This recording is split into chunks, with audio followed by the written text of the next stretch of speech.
दोस्तों, अगर ईरान पर लगातार हमले जारी रहते हैं और ईरान का जो युद्ध है, ईरान और मिडिल ईस्ट में जो युद्ध का माहौल क्रिएट हो चुका है, युद्ध हो रहा है, अगर ये युद्ध लंबा चलता है तो समझ लीजिए आपकी तेल के दाम बहुत ज़्यादा ऊपर चले जाएंगे। यानी समझ सकते हैं कि पूरी दुनिया में ऑयल का क्राइसिस आ जाएगा।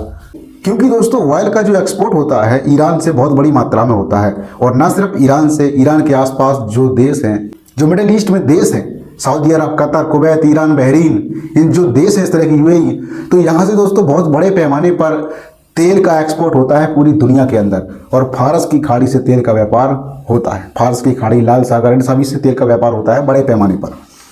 तो अगर ये युद्ध लंबा चलता है और ईरान ने अगर फारस की खाड़ी में ब्लॉकेड लगा दिया, पर्शियन गल्फ में अगर ब्लॉकेड लगा दिया, यानी अगर उन्होंने वहाँ पर जो शिप होते हैं, ऑयल को ले जाने वाले ऑयल टैंकर्स होते हैं, अगर उनकी आवाजाही को बंद कर दिया और आवाजाही जो जहाज आ रहे हैं, जा रहे हैं, उनको अगर निशाना बनाना शुरू कर दिया ऑयल टैंकर्स को, तो निश्चित तौर पर वहाँ से जो एक्सपोर्ट होता है वो सब बंद हो जाएगा और आने वाले समय में ऑयल का क्राइसिस पूरी दुनिया में बहुत ज़्यादा हो जाएगा।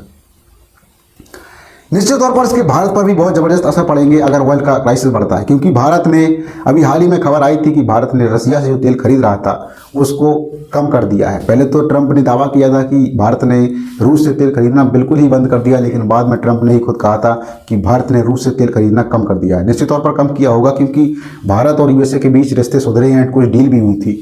तो दोस्तों, आप समझ सकते हैं कि भारत इस समय रूस से भी कम तेल खरीद रहा है। और अगर इस समय मिडिल ईस्ट में दिक्कत हो जाती, क्योंकि हमारी बहुत ज़्यादा डिपेंडेंसी है मिडिल ईस्ट में एनर्जी सिक्योरिटी को लेकर, पूरे मिडिल ईस्ट के देश ही युद्ध में लगे हुए हैं, तो किस तरह से वहाँ से चीज़ें आसान होगी, किस तरह से चीज़ें वहाँ पर नॉर्मलाइज होगी। तो दोस्तों, अगर ये युद्ध लंबा चलता है, अगर आगे भी बढ़ता है युद्ध और पर्शियन गल्फ में अगर ब्लॉकेड लगा रहता है, जो मिडिल ईस्ट के देश हैं अगर वो एक्सपोर्ट नहीं कर पाते हैं, तो निश्चित तौर पर वहाँ पर तेल के दाम बहुत ज़्यादा बढ़ जाएंगे। पूरी दुनिया में ऑयल का क्राइसिस आने वाला है। फिलहाल इस वीडियो में इतना ही। नमस्कार।